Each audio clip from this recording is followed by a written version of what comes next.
সবসময় আজেরও থাকে, কালেরও থাকে। আজকে যারা আছে তাদের নিয়েও ভাবনা, আবার কাল যারা আছে তাদের নিয়েও ভাবনা, আর যারা ছিলেন তাদের নিয়েও ভাবনা। তাই সেই জন্যই আমার সংস্থাটার নাম ভাবনা জোকাল। তাই ভাবনাটাকে আমি এভাবেই শেয়ার করতে চাই প্রত্যেকের সাথে, আগামী প্রজন্মের সাথে এবং আজকের সাথে।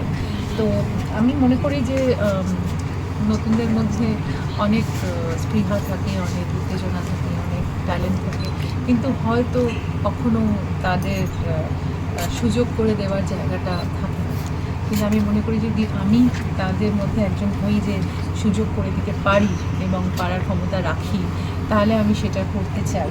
কারণ যখন আমি মনে করি যে এই ইন্ডাস্ট্রিতে আমি ওদিন নতুন ছিলাম এবং আমারও সুযোগের দরকার ছিল, তো সেই জন্য আমি মনে করি যে যখন কেউ নতুন থাকে বা তাদের মধ্যে সত্যি ট্যালেন্ট থাকে, ছোট্ট হলেও কিছু আমি একটু যদি তাদেরকে এগিয়ে দিতে পারি একটু হলেও, সেটা আমার কন্ট্রিবিউশন।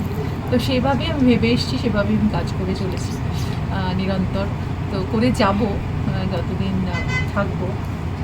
কারণ আমরা এখানে সৃষ্টি করতেই এসেছি, তো সৃষ্টির মধ্যে দিয়ে বেঁচে থাকতে চাই।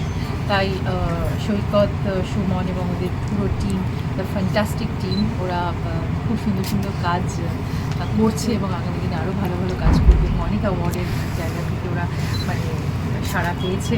তো ফলে আর ভেরি হ্যাপি। আর এই চারটুকরো গল্প কোথাও মনে হয় প্রত্যেক মানুষের জীবনের সাথে তো কেউ না কেউ কোনোভাবে আইডেন্টিফাই করতে পারবে এবং এরপরের অনেক ইন্টারেস্টিং কাজ ওরা করবে, সেটা হচ্ছে। তো আর কিছু কিছু এর আগেও ওরা খুব সুন্দর সুন্দর শর্ট ফিল্ম বানিয়েছে। কিছুদিন আগে ওরা শর্ট ফিল্ম বানিয়েছে বিদীপ্তার সঙ্গে, ভাস্বরের সাথে, তারপরে অরিন্দম গাঙ্গুলি, তারপর দেবলীনা। তো বেশ ইন্টারেস্টিং কিছু কাজ ওরা করেছে। তো আমি আমার ধারণা যে সব মিলিয়ে ওদের কাজের প্রশংসা চারিদিকে ছড়িয়ে পড়বে। আমি একটুখানি হয়তো হাত ধরলাম, এগিয়ে দিলাম, এটুকুই আমার কাজ। এবং আমি চাইবো যাতে আমার এইটুকু কন্ট্রিবিউশন নিয়ে ওরা আরও অনেক অনেক বলে। চারটে ভয়ের যে সৈকতের কনসেপ্ট, কিন্তু আমি মনে করি যে আমার ভাবনাটা, ওই ভাবনাগুলো আমাকে নাড়া দিয়েছিল বলেই হয়তো ওই ভাবনাটা একসাথে করতে পেরেছি আমরা। তারপর আমিও কিছু কিছু সাজেশন ওদের দিয়েছিলাম, ওরাও আমার সাথে মিউচুয়ালি এগ্রি করেছিল এবং মনে হয়েছিল যে তাহলে একসাথে এই কাজটা করতে পারি। এবং খুব সুন্দর সুন্দর অভিনেতা অভিনেত্রীদের পেয়েছি যারা যারা যারা খুব একটা সচরাচর এখনও সেইভাবে খুব বেশি অভিনয় করেন না, কিন্তু এই ছবির পর থেকে হয়তো আরও বেশি বড় জায়গায় যাবেন। এবার রঞ্জিতদা অনেক ভেটারেন, অনেক কাজ করছেন। তো আই থিঙ্ক এটা দারুণ একটা জায়গায় পৌঁছবে। অভিনেতারা রিক খুব সুন্দর কাজ করেছে, মোনালিসা, জয়িতা, রীতাদি, আরও যারা আছে সবাই খুবই ভালো ভালো কাজ করেছে, অমিত। তো আমি মনে করি যে সবার এই প্রয়াস, মানে সবাই নিয়ে একটা টিম ওয়ার্ক নিয়ে কাজটা হয়েছে। তো all the best to the team. আর এই ছবি আরও বড় জায়গায় আমরা দেখাবো চেষ্টা করব।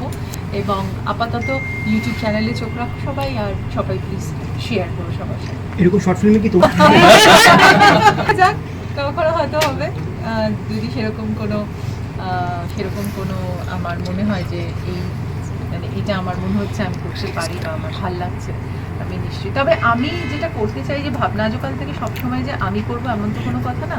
আমি চাই ভাবনা জোকাল থেকে আরও অনেক কাজ হোক, যেগুলোতে আমি না থাকলেও সেই কাজগুলো আরও সুন্দর সুন্দর হবে আর কি, সেরকম কাজও আমার করার ইচ্ছে। কারণ ভাবনা জোকাল সবার ভাবনা নিয়ে কাজ করবে, আমার না।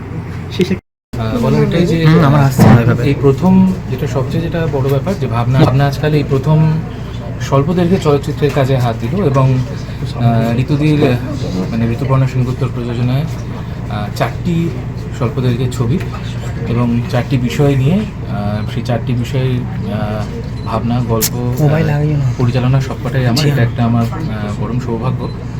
তো সেটা আজকে স্পেশাল স্ক্রিনিং এবং তার সাথে ঋতুদির যে ইউটিউব চ্যানেল সেটাতে রিলিজ করবে এই 4টে ছবি। তো সেটারই আজকে একটা অফিসিয়াল অ্যানাউন্সমেন্ট করা যায়। 4টে ফিল্মের নাম? 4টে ফিল্মের নাম প্রশ্ন, ভাসান আর 12 শীতলা লেন। Thank you. আপনার নামটা একটু বলুন। আমার নাম সৈকত দাস। ওকে।